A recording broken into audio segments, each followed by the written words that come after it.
Purdy will not play against the Saints. It's a left shoulder injury along with some toes not feeling great. That means Mac Jones is going to get the start tomorrow and potentially beyond week 2. The Morning Buzz is brought to you by One A Day. All right, let's break it down. What does it all mean? NFL insider Jeremy Fowler joining the program. What more can you tell us about Purdy's injuries?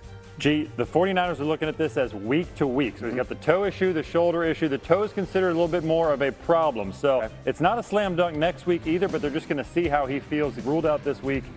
Going to let him progress. It's going to be Mac Jones time this weekend. Now, that's interesting because the 49ers looked at him hard in the 2021 draft, 3rd overall. They considered drafting him. Didn't happen. Now, Mac Jones gets his first chance to operate Kyle Shanahan's offense. So San Francisco hopes that's a short-term thing. Brock's working his way back, doing a nice job with his rehab, but out for this week. Not a slam dunk for next week either, but they're hopeful. It's the Saints, it's the Cardinals, and I believe the Jags next up for the 49ers. Obviously early in the season, maybe Mac Jones can keep them afloat. Purdy not the only injury from week 1. What's the latest on James Cook's status tomorrow? James Cook had a little bit of a hammy, but he's good to go. He was limited early in the week, but he perked up. That was really just a tightness issue, not a full-blown hamstring injury or tear. So he's going to get to tote the rock for the Bills, feeling good, no issue there. The bigger issue is Ed Oliver, defensive line. He's out. So the Jets are happy about that, but they're going to have to deal with James Cook. He's going to be in the lineup, good to go. Then you have Xavier Worthy. His chances to play are slim. He's considered doubtful for this weekend's game against the Eagles, but he's perked up a little bit. Looked pretty good in practice on a limited basis, coming on the field on that shoulder issue. Didn't have to wear a big brace on that shoulder during Friday's session. So, look, he's going to get to avoid injured reserve. That's the positive. He should be back in the next few weeks. They're just trying to get all their playmakers on the field. Rashee Rice will be back eventually as well. And you got Jalen Waddle. So he was a little banged up earlier in the week, but he is good to go. Head coach Mike McDaniel confirmed that Waddle will be in the lineup. They're trying to get Tyreek Hill and Waddle going now. Ugly game against the Colts last week, but Waddle's really a guy who developed a lot of chemistry over the years of Tua Tagovailoa, but especially this camp. They were really cooking before they started to struggle in week 1, so they're hoping that Waddle gets back on it. He is healthy, good to go. A get-right game against the Patriots. The Patriots, a team that Waddle had 8 catches, 144 yards, and a touchdown against. Jeremy Fowler is back. So too is last year's Super Bowl rematch. It's the Chiefs. It's the Eagles. The Chiefs trying to avoid an 0-2 start. What are you hearing about their game plan without Xavier Worthy? Xavier Worthy made some progress this week. He almost got back in the lineup, but they're going to play it safe. He's doubtful for this game. So they're going to go with some old reliable options. Hollywood Brown, Juju Smith-Schuster, and then the newbie Tyquan Thornton that they acquired this offseason will play a role. He could be a deep threat for Patrick Mahomes. The Chiefs do feel like they can make some progress despite being depleted at receiver, because the Eagles have been sort of shuffling around that cornerback 2 spot with Adoree Jackson, the journeyman, going to get the start again. Struggled a bit last week, so the Chiefs are hoping they can take advantage. And they know in this kind of matchup they have to run the ball well.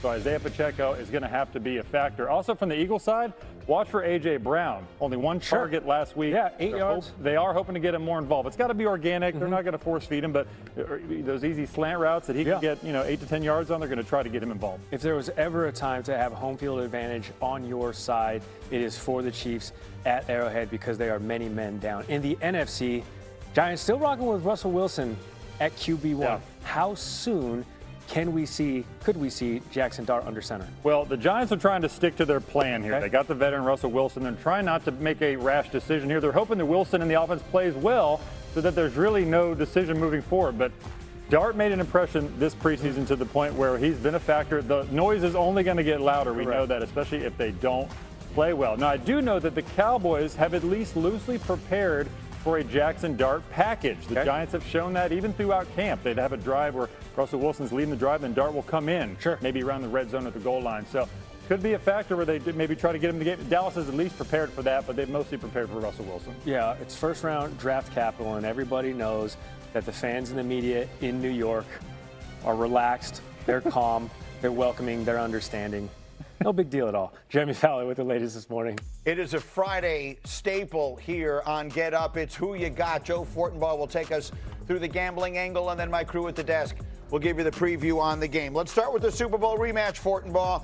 Chiefs are getting a 1.5 taking on the Eagles. Who you got? We'll take Kansas City plus the 1.5. It's a 3.5-point flip since last Friday when it was Kansas City -2, but that's what'll happen after the Chargers game. Mahomes in his career 19-4 when coming off a loss. I still have big questions about that Philadelphia defense. They gave up 5.5 yards per play last week against Dallas, albeit no Jalen Carter, but you're on the road. You won't have the crowd noise supporting you here. We like the Chiefs. He likes the Chiefs. Let's bring it to the desk. And Bart, what's the one key element you're watching for in this game? Always is Jalen Hurts' feet. He's a dual threat. He hurt the Cowboys in week 1, getting touchdowns and being active with his feet. He's buying time for them. I mean, he was one of the better running backs. Saquon only had 63 yards. But this is him, and this is the thing. You can't play certain coverages against the Eagles because Jalen Hurts' ability to run. In the red zone especially, you can't play cover 1. You can't play cover 1 because you don't have anybody. You think that you can have a spy, but he can escape from either side of the offensive line, and it puts a defender in a tough spot. Here's the truth. He has played, as you see the picks up on the screen, Bart the only one with green under him, which surprises me. I definitely like the Eagles in this game. Peter, Jalen Hurts has played great against the Chiefs in both Super Bowls they played. He candidly was the best player on the field in the one they lost. Last year he won Super Bowl MVP. Why do you like Kansas City? Mirror time. Look at yourselves in the mirror. This was a whole entire offseason of hearing that the dynasty is done, the window is done. Then last week, after a Friday night loss in Sao Paulo, Brazil, which was 2 hours away from their hotel, and it was on a Friday night, it was a weird setting for them. Everyone is off the bandwagon. This is the Kansas City Chiefs. I trust the institutional knowledge. I trust Mahomes, and I also trust that home field advantage. I think they will find a way when they need it most. I think one of the things I'm sick of hearing about the Kansas City Chiefs is that, hey, man, they got punched, they got knocked down. Like they haven't faced adversity 5 of the last 6 years of them playing in a Super Bowl. They know how to rebound, but they have to get back to the basics. And what do I mean by that? You got to run the football. Yeah. You got to get Isaiah Pacheco going. You got to get Kareem Hunt going as well. Take your chances when they're there. Take some pressure off Patrick Mahomes. He already has to do so much. Take some pressure after Patrick Mahomes.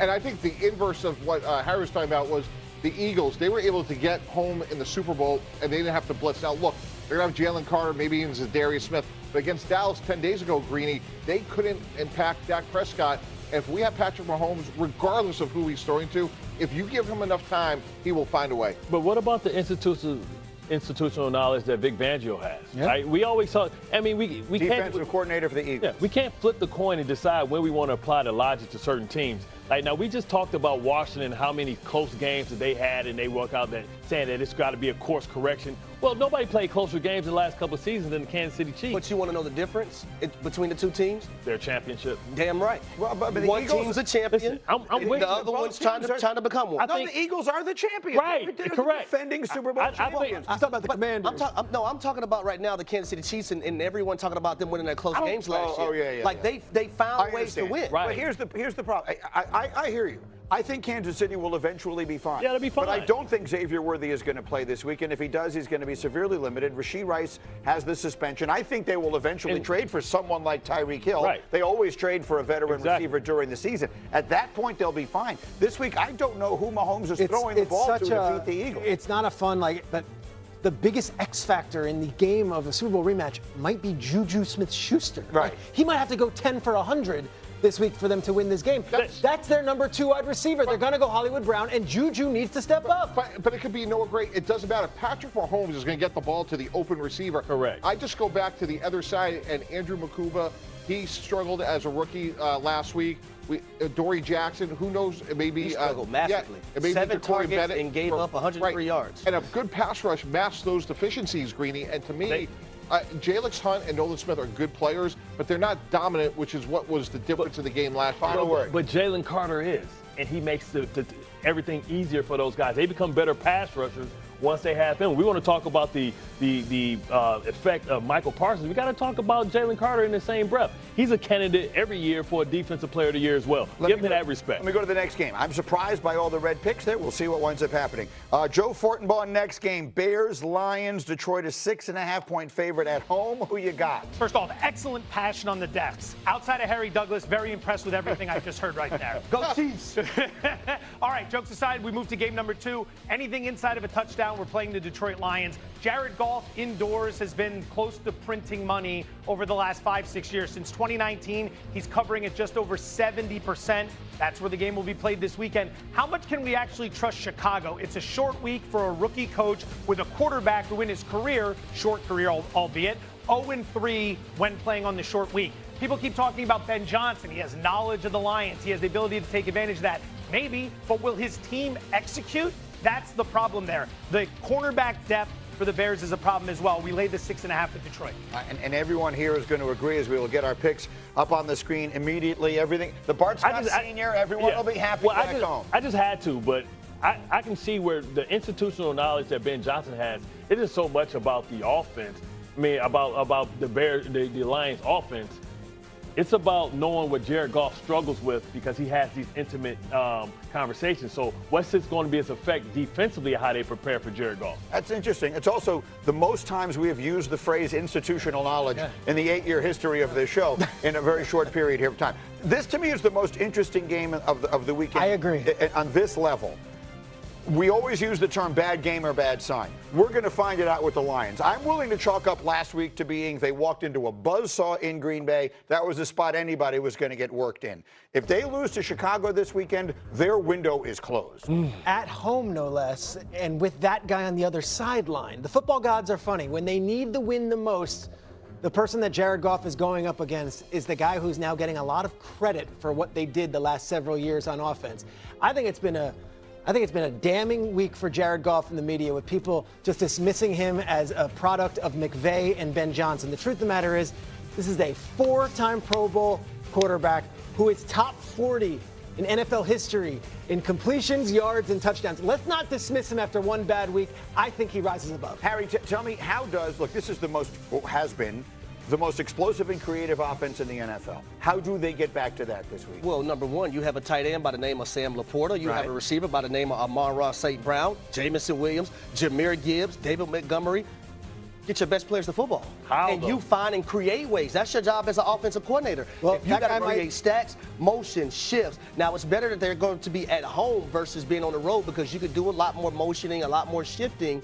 But also, part of your job as an offensive coordinator and a play caller is putting your players in the best positions to have success. That was not the case in week 1 for the Detroit Lions, and it's a shame because they have playmakers across the field. And the foundation of this Detroit Lion offense, and I've worked both with Dan Campbell and Ben Johnson in Miami, they want to run the ball, heavy play action, and get the ball down the field. And the only concern I really have is about Tate Ratledge and Christian Mahogany. Those are 2 new interior players for the Detroit Lions. Where I thought they lost the game last week, Greedy, was the firm pocket that Jared Goff has known so well was gone. It wasn't about Ben Johnson. It was about Green Bay winning the line of scrimmage. I think that they're at home. I think they'll capture the line of scrimmage. And if you remember what Rex said on Sunday Countdown last week, he thought David Montgomery was going to have a big game. I think that happens this week against the Bears, and they get back on track. The run game is most important, though. Let me do one more. We got the Seahawks and the Steelers. Last week was the Rodgers revenge game. This week is the DK Metcalf revenge game. I've got the Steelers, a 3.5-point home favorite. Joe Fortenbaugh, who you got? Like the dog here. Give me Seattle plus the 3.5. Couple things to keep in mind. First, look at the total, also known as the over-under.